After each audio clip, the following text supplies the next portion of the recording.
I don't know. I missed it, but it looked like he was having a great time, and I was worried that, when the whole thing went down with the controversy, I was like, don't blame Chris Rock, still support Rock, because he didn't deserve all of that, And I wanted to make sure that we didn't lose focus on, this young man.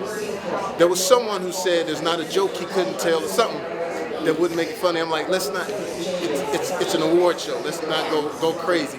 But I'm glad that people came out and supported. That's because as comedians, we all stick together. That was my. You don't realize the significance of it while it's happening until afterwards, and then you see how people have sort of counted on, especially like being black and women. Like Oprah Winfrey called and said, "Hi, Jamie Foxx, it's Oprah," and I was messing up before the Oscars, and she's like, "Jamie, you need to take this seriously." And she took me to see Quincy Jones. Quincy Jones said, "Hey man, shit, you gotta take this serious, man, and go ahead and do the right thing, man." And at Quincy Jones' house, he says, "I want you to meet somebody." And it was all of these black actors from the 60s and the 70s who had put on their suits to come meet me. And Oprah says, "Okay, you met all them, but here's the person you're gonna meet in the back." And it was Sidney Poitier. And Sidney Poitier is standing, tuxedo, and I'm like, and Sidney goes, "I saw you one time, you were at a party, you'll remember that." And he explained to me of how I give you one word, responsibility, to take this moment, do right by it, and then afterwards, stay alert in the way you think about your projects and what you do. And so that's when you realize the significance of it. When you see like, oh, in this world of make-believe, it could actually be something that people can sort of get inspiration from. Because the year that we won, it was a big thing. It was different too, because I didn't change. I kept partying everywhere I went. I made it fun everywhere we went. But people got a chance to look at it differently, because I had never looked at the Oscars before until I think it was when Denzel and Halle won. And I remember going at some party, and I was just like, I just thought that moment was great. Well, you look great. Thank you. And I know you were just recently talking about how black comedians, they stick together. So are you excited for your boy Chris Rock to be hosting this evening? Yeah, man, it's always great. That's why I was worried. I understood whatever the controversy was, but I just didn't want people to put him in a position like somehow he wasn't being black enough. Yeah. And I think it did put him in a position that where he had to talk a little more about that than as opposed to everyone's night. But I thought he did a fantastic job, But that's tough. People don't understand when you're a comedian and we're hired. Yeah. We're hired to just whatever it is, to make sure that everything goes great. And it couldn't have been a greater person than Rock to have done it.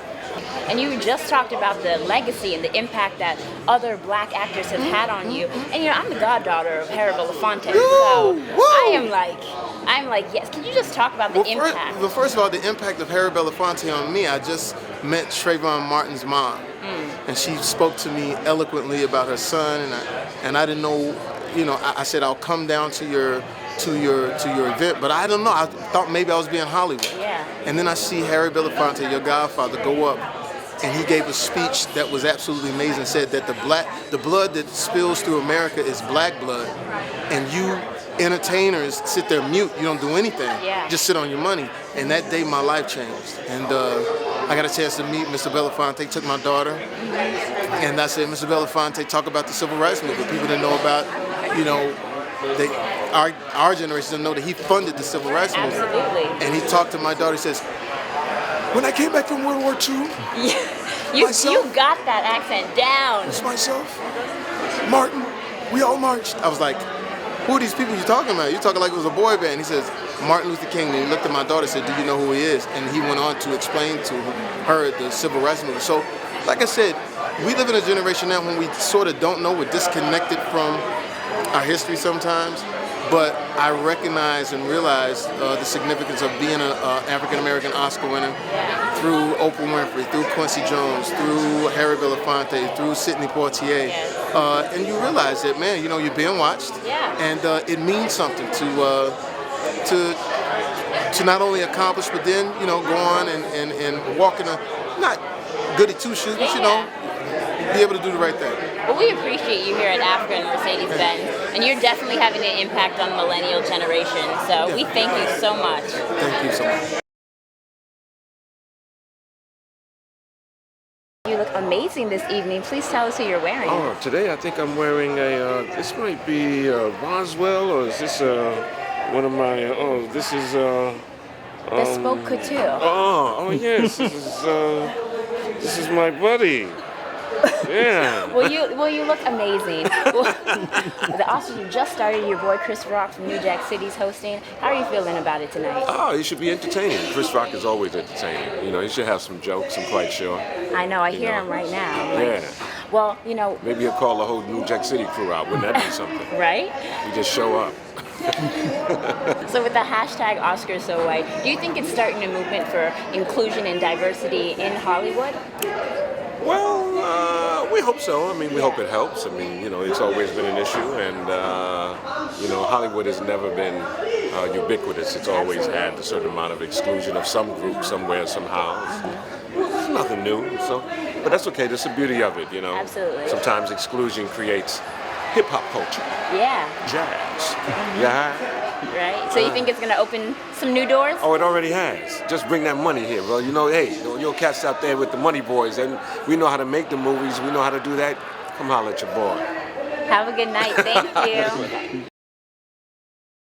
I must say, in your recent episode of Blackish, you've really impacted the millennial generation. So how are you loving the response that you're getting? The response, I'm loving it. It's great, but we've been getting, great response from the show from the beginning. But this show in particular really struck a chord with our audience. Absolutely. And it's creating great debate and conversation. So we've succeeded in what we wanted to do. Yes, and conversation is so important. With Oscars So White, the hashtag going on, how do you think that's going to improve diversity in Hollywood? How do I think that's going to improve it? This is an award show. That isn't the problem. The problem is with the gatekeepers and the people that are in control of how, when, why, and what films are being made. So that's where we need to start. So I don't know. I'm out here to celebrate and see what's going to win. I mean, but it's also about getting the work as an actor and having the opportunity. And it's not because of the Oscars that we have lack of opportunity. So that is not the problem. Correct. But we shall see. We shall see. But it's all about ownership as well. And and it's about us creating our own stories to tell. Absolutely. Well, we thank you for creating our story to tell. And lastly, you have any predictions for this evening? I don't.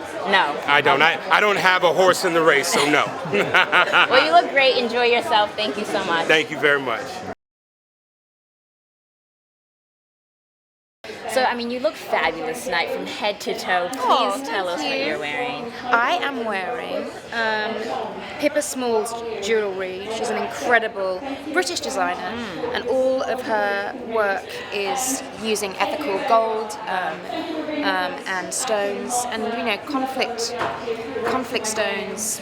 We've all heard of blood diamonds. It's a real issue, and the consumers have all the power. Absolutely. So not only is Pippa's stuff ethical, it's also beautiful. Yeah. So I really champion her work, and I just think that we need to sort of care a lot about where our jewelry, clothes, everything comes Absolutely. from. And speaking of caring, for an event like this tonight, we have the hashtag Oscars So White that's been trending on social media.